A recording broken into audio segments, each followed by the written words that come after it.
Here's another Cinderella story that just came to mind. I remember when I was first selling the Pro Tool systems.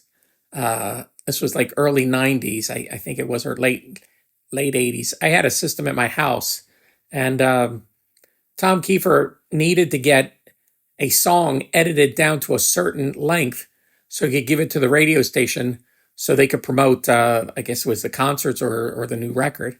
And he called me up and asked me, can I come over and bring a DAT tape of the mix? And I said, sure.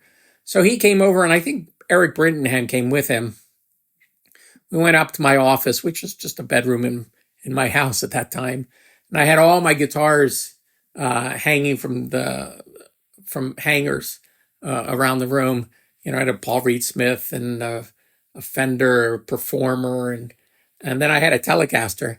And the funny thing is, you know, he explained to me what he wanted me to do. I loaded the audio in to the Pro Tools, and I think he needed it to bring it down to a certain length.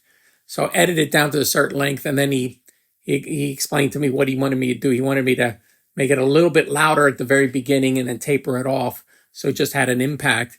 But while I was doing all that, I was kind of curious to see what guitar he would just gravitate towards. And sure enough, he picked up the Telecaster, and he sat and he was playing the Telecaster while he was talking to me.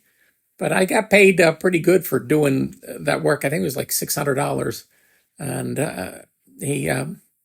he really didn't care because he said the record company's paying for it. So it was a rush job. It had to be done immediately.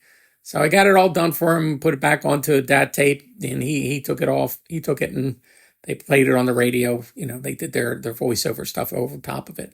But that was an interesting little thing with Tom and Eric coming over to my house. And my house back then was Southampton, Pennsylvania.